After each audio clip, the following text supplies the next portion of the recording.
Howdy, y'all. Joe Hills here, recording as I was due in Nashville, Tennessee, and I'm joined today by Doc Redstone and Jaded Cat. Doc Redstone apparently is having some issues with his speaking abilities, so he's going to be typing, so you'll have to look at the screen occasionally to read what he's saying. And Jade is going to show us the farms, and she has something to tell us, but I won't ruin the surprise. So, anyway, Jade, where do you want to start? Well, I wanted to show you where the levers work. So this here, put cans in the hoppers, and this will automatically send water cans over here to this automatic crafting table. If you flip this switch, Okay. it will start sending bog earth directly out to the peat farm. Oh, so wait, excuse my ignorance. The auto crafting table works when you put a wooden pipe out on it and a pump? I could never Yeah, figure out how to make it actually craft stuff. Yeah, it requires that it have a need for something. Logistics pipes works great if you have it, or hang on a second. Does this one have red power? The server has red Yeah, power, the server yes? should have red power, yeah. A filter or a transposer will work as well. Every tick it'll pull something out. Well, that is good to know. Yeah, so I'm learning so much already. I know where to put the cans to make the water cans, to push into here, to get the peat bog earth. Just drop dirt, sand, and sand in here, and the cans in here, and flip that lever, and it will send bog earth out and fill up the peat farm. Awesome. Now, the way this works is that when the peat comes in, it will first start heating up the steam boiler here. Okay. Which will run any overlap of steam into this steam tank. Okay. And also, as you can see, there's some pipes going down. There's more pipes hidden underneath that you can't see. If you come down here and you drop down to the next level down, if you flip this lever here, this lever turns on all of the engines.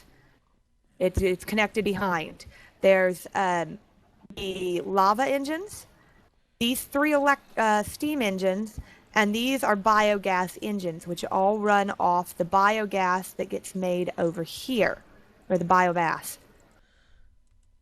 And again, it's a matter of you see the auto crafting table wants ash and dirt to make compost. You just stick ash and dirt in here, it will suck it out, and it will input the compost directly into the fermenter.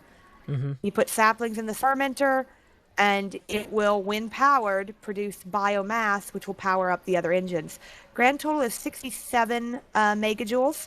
Wow. The electricity will run out the pipes that you can't see right now, the conduits that run up behind this wall, and they will power the farms outside.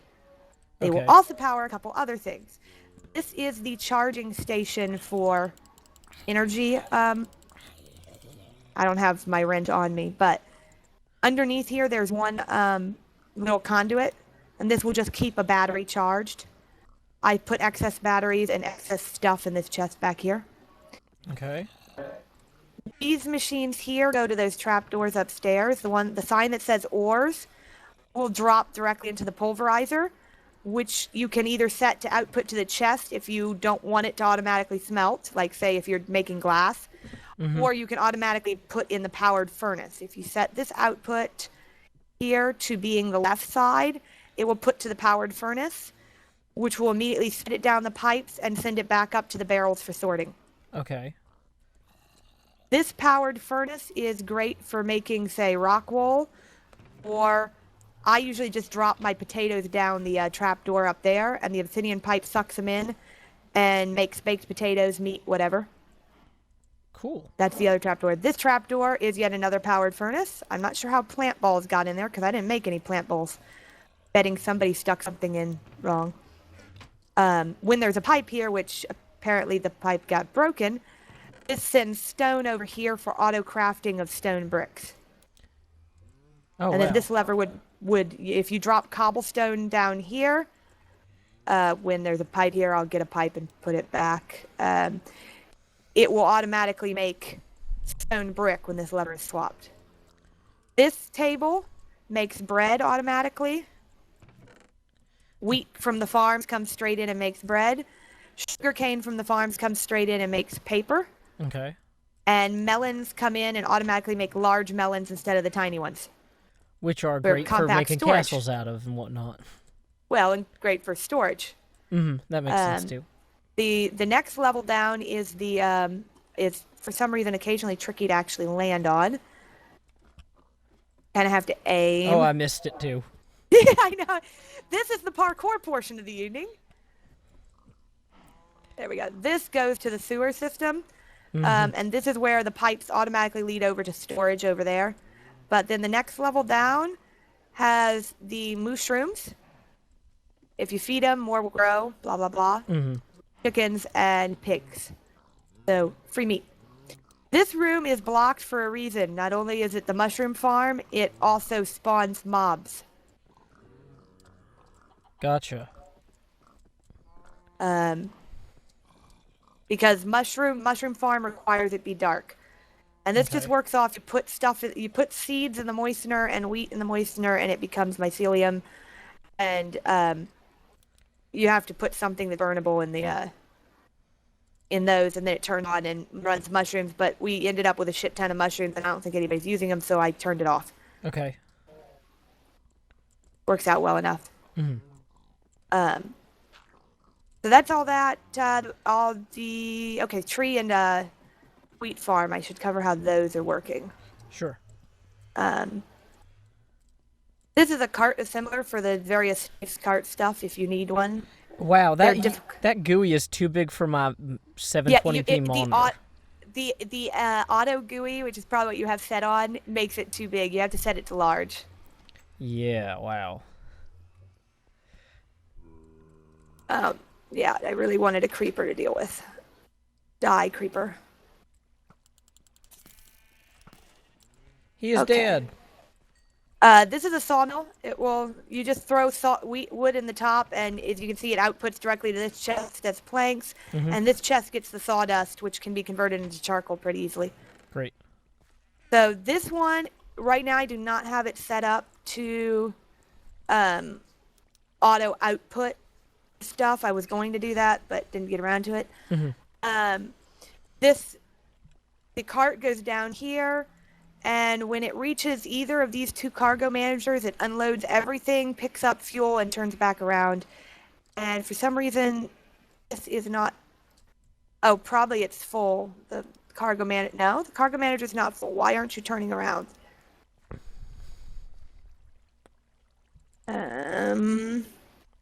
What's your problem, Mr. Cart? You have plenty of power. Why aren't you turning around? We'll fix you.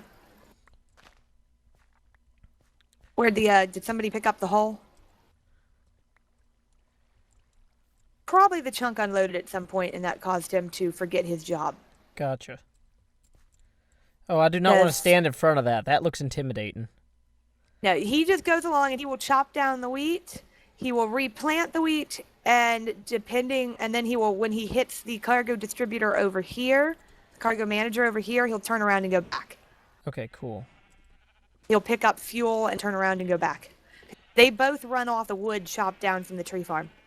Okay. Whoa. This is a deep lake. Yeah, I quarried out before I. This is a good place for a quarry though, underneath here, because nobody's gonna use it. That's smart. Yep. I do underwater because for two reasons. One, nobody's gonna use it, and two, any lava that would normally block the quarry automatically gets turned into obsidian. Smooth. Means I don't have to worry about it blocking the quarry or leaving lava all over the place.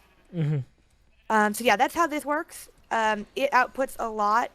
You're going to need to put cargo distributors, etc., under this at some point. Okay. And pipe the stuff out. Duly noted. The farm up there does peat and sugar cane. I've stopped the cactus production because we have 2 barrels of cactus, and that should be enough for any waterproofing needs. Ever. Yeah, it sounds like it. I mean, that's a lot of cactus. I can't imagine anybody needs that much green. This one will output netherwort if provided with netherwort seeds in the manager. This one, when the switch downstairs is flipped on, provides melons. You can swap the seeds to pumpkin if you want pumpkins.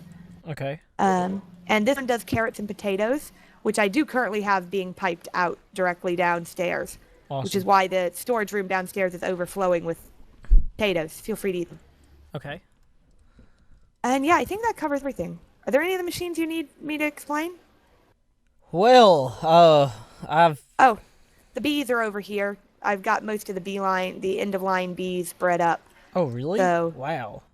well, when it comes to the important ones, industrious, which you guys are going to want to keep your hands on those industrious purebred lines for when Direwolf updates with the extra trees and the new forestry with tree breeding, because the industrious bees breed the trees the best. So each of you should take a pair of the industrious. That was my goal with these, was to get you guys industrious. I also have the imperial bloodlines as well. Wow. Which will regenerate your health as long as you're standing next to them. That's pretty awesome. So you'll want those. Yeah, I think that covers everything. The notebook, it has all the symbols I've discovered so far. Oh, the table here? Yeah. Okay, awesome. And if anybody wanted to copy all those, every descriptive book I've ever made is still in here. Wow. That's a lot of those. And there are 3 bee villagers here in the house. Feel free to raid them for things. If they unset, if they won't let you trade anymore, shove them through a portal gun portal and bring them back through a couple times. That usually resets their trades. Good to know. Not sure why, but it does. Especially if you throw them through to a chunk that is a long way away. Interesting. Something about it wipes their NVT data. I don't know. It's a glitch. But I'm sure that somebody one. will fix that eventually, but as of right now, 7 times out of 10 when I throw them through a portal, their trades count gets reset and I can get more stuff from them. Mm-hmm. That's good to know. Coke ovens are in the walls. There's these pipes are connected to the by levers to those 2 tanks downstairs for biomass and apple juice. Okay. Or seed oil. I forget if it's seed oil or apple juice. But anyway. So that's all that. So the real reason we're here, Doc, I am quitting the server. Unfortunately, sorry, I am not a YouTuber. I'm not good at recorded stuff. I'm much better at spontaneous, which doesn't always work well for YouTube. And my responsibilities with FTB are such that many times you guys are proposing or asking questions that if I give you my opinion and you ask me to explain, I can give you my opinion, but I can't explain. Because my opinion is based on stuff that may or may not be public knowledge, may or may not necessarily happen, and I'm not going to make public statements about things that could change before they actually get to the public. So me saying as of right now, I don't think this is a good plan, it doesn't really work when I explain why. And I fully respect your decision. I never intended to put you in a situation where you would be uncomfortable, nor did I hope to get any sort of secret information about the behind the scenes of Feed the Beast, because, at the time I was just like, oh, Jaded, she does those funny streams. We had hung out on Slowpoke's stream a few times, and we had a good, witty rapport, I thought. And, so I completely understand your decision, and if I had known this was a problem in the first place, I would have probably, not invited you up front as a courtesy to you. I don't think either of us could become a problem. When you invited me, there was a few jobs that I'm now doing that I wasn't doing, and on top of that, I didn't realize how much I was going to have to explain my decision-making process, and how that would, how many of my decisions are made on information that I consider to be confidential information. Mm-hmm. And that's where the problem lies. Well, I can't make the decision with, pretending I don't know things that I know. And I have no problem saying publicly that I appreciate the time that you were able to spend on the server. You were a great asset, and I really enjoyed interacting with you, recording and streaming with you. And I look forward to hanging out with you in the future, maybe not on this server, but, occasionally I join TeamSpeaks you're on. Also, we're both going to be at PAX East in Boston, Massachusetts in late March, so anybody who's going to PAX East, you can meet both of us, and believe me, we're on good terms. I don't want anybody to think that there's any bad blood here. We're going to be hanging out and having a fun time, and if you happen to be in the neighborhood, maybe you can hang out and have a fun time with us. Yep, And you're always welcome to come over when I'm streaming and goof off. Oh, I Yo. likely will. Great. Well, thank you very much, Jade, for showing us everything. It's incredible how much you've built in the short time you were on the server. And, just thank you and keep adventuring.